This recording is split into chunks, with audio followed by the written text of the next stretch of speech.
જય સ્વામિનારાયણ। હું વંદના સ્વાગત કરું છું તમારું શ્રી હેલ્ધી ફૂડમાં। તો આજે આપણે અહીંયા બનાવવાના છીએ દાળ ઢોકળી।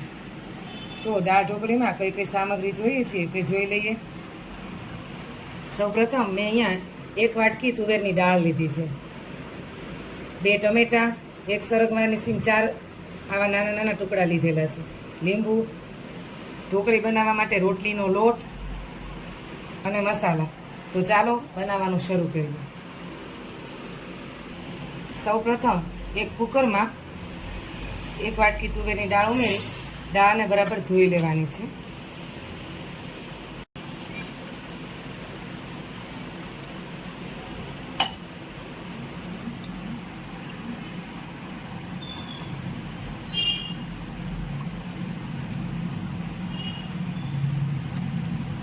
આ પાણી કાઢી આ બીજું પાણી ઉમેરવાનું છે।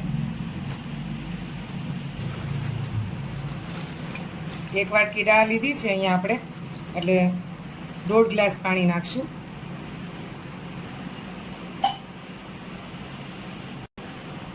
હવે આપણે 2 ટમેટા લીધેલા છે, એને આવી રીતે ફાડા કરી અને અંદર નાખી દેવાના છે।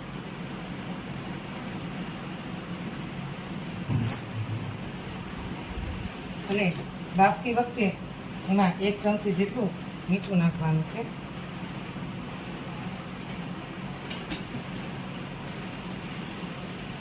અને આનો કલર આવે સરસ એટલે 1/2 ચમચી જેટલી હળદર નાખવાની।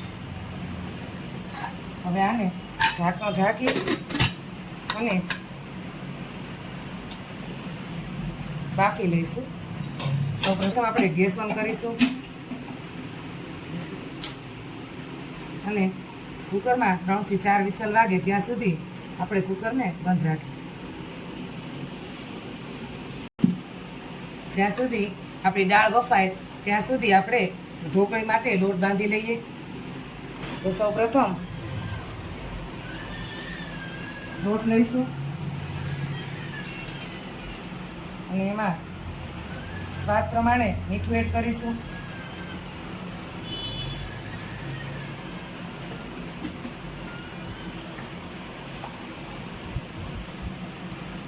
હવે એમાં થોડું થોડું પાણી એડ કરી અને લોટને બાંધી લઈશું।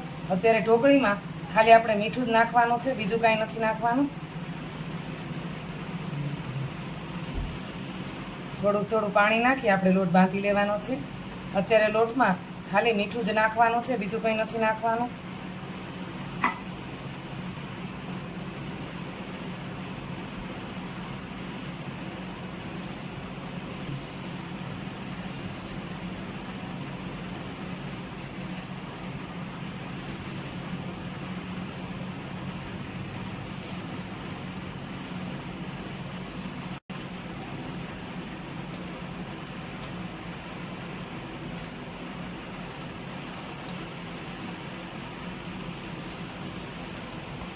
હવે તમે જોઈ શકો છો આપણો લોટ સરસ બંધાઈ ગયો છે।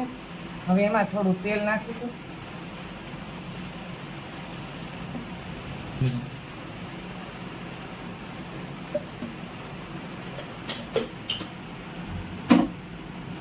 થોડું તેલ નાખી ઢોકળીના લોટને સરસથી મસાઈ લેવાનો છે।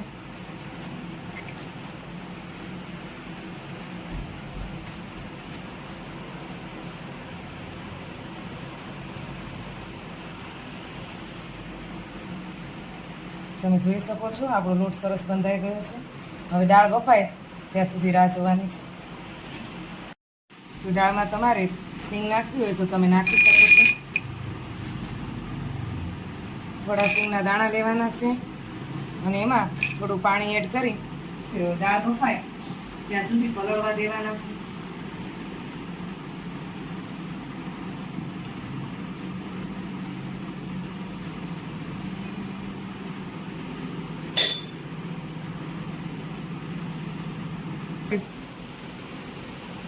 તમે જોઈ શકો છો આપણી દાળ બફાઈ રહી છે। હજી 2 વધુ સીટી થાય એટલે આપણે આને ઉતારી લઈશું।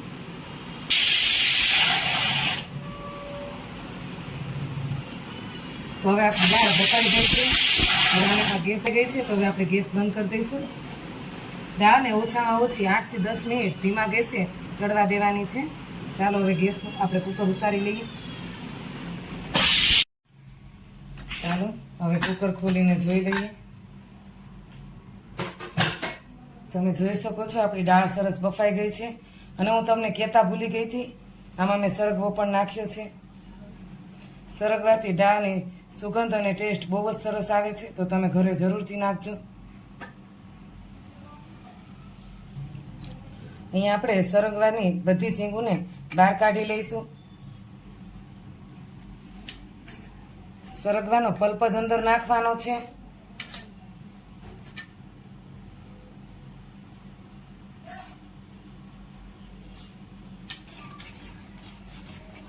તમે જોઈ શકો છો આપણી દાળ સરસ બફાઈ ગઈ છે. હવે આમાં બધા મસાલા કરી દેવાના છે.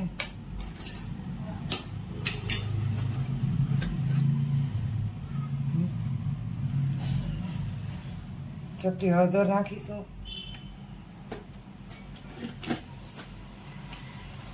સ્વાદ પ્રમાણે મીઠું નાખવાનું છે.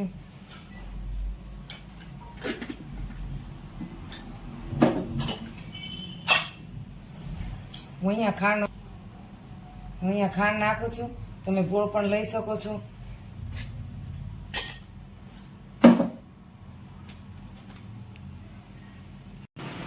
અહીંયા મેં અઢી લીંબુનો રસ કાઢીને લઈ લીધો છે, તે નાખશું.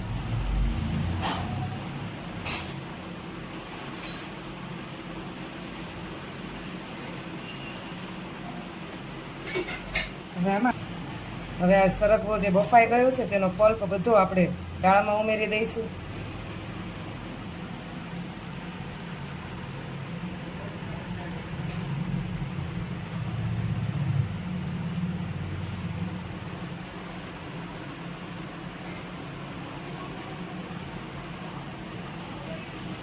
સરગવાના લીધે દાળનો ટેસ્ટ ખૂબ જ સરસ આવે છે.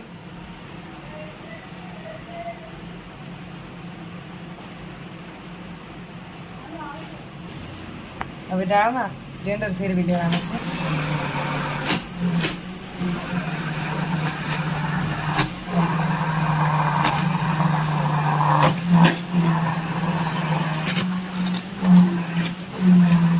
પ્રથમ ગેસ ઓન કરીશું. હવે આપણે પહેલા દાળને વઘારી લેવાની છે.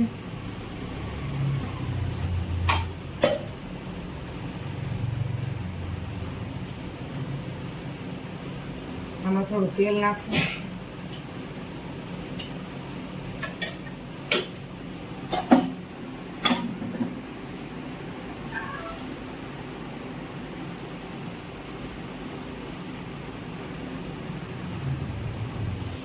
હવે આપણું તેલ ગરમ થઈ ગયું છે, તો સૌપ્રથમ આપણે આમાં રાઈ નાખવાનું છે.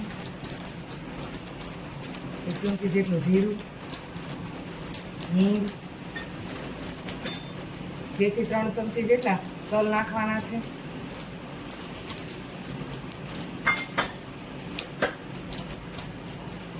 થોડી કસૂરી મેથી નાખવાની છે.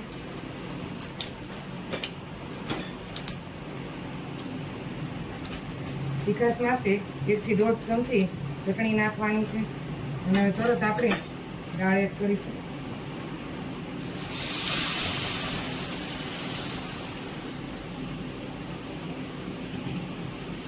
દાળ આપણી ખૂબ જ ઘાટી છે, એટલે આમાં 1 થી 1.5 ગ્લાસ પાણી નાખશું.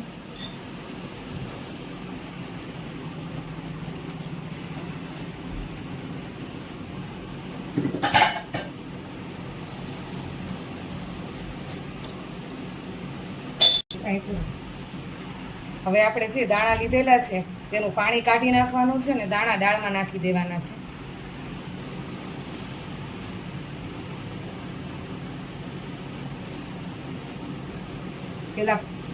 પેલા પલાળવાથી દાણા સરસ પલળી જાય છે અને દાળમાં પણ સરસ બફાઈ જાય છે.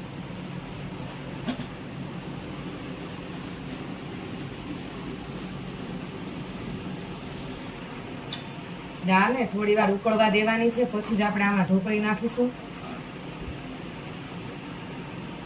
તો દાળ ઉકળે ત્યાં સુધી રોટલી વણી અને ઢોકળી બનાવી લઈએ.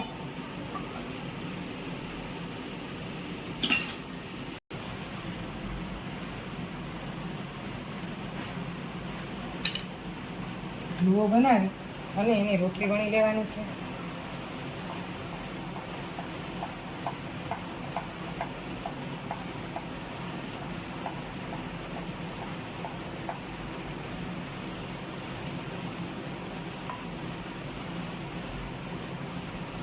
રોટલી બહુ જાડી પણ નથી રાખવાની અને બહુ પતલી પણ નથી રાખવાની.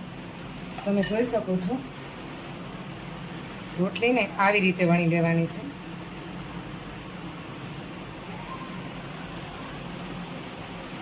હવે આપણે એને કટ કરી અને ઢોકળી બનાવી લઈશું.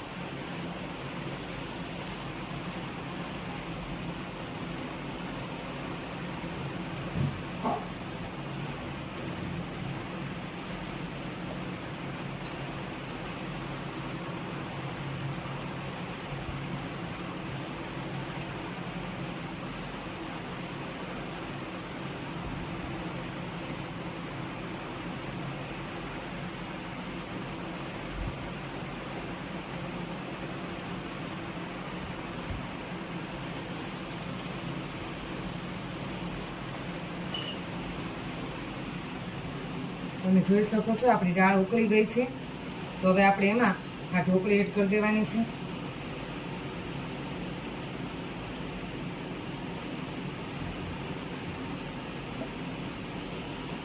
આવી જ રીતે આપણે બધી રોટલી વણી અને ઢોકળી દાળમાં ઉમેરી દઈશું.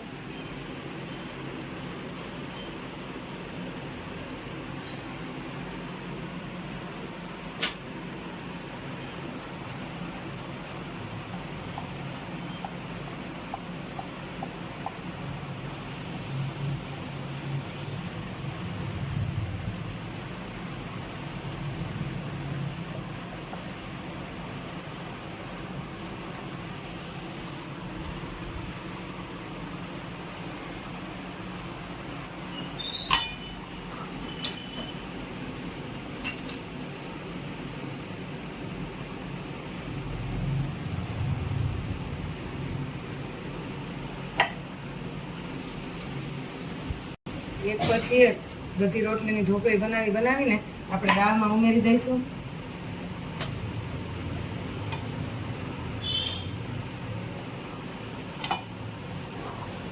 અહીંયા મેં 3 થી 4 જણા માટે દાળ ઢોકળી બનાવી છે.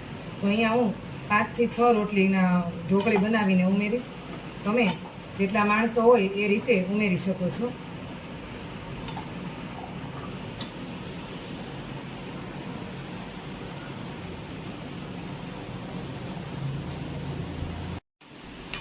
તમે જોઈ શકો છો આપણી દાળ ઢોકળી સરસ ઉકળી રહી છે અને આનો કલર પણ ખૂબ જ સરસ આવી ગયો છે.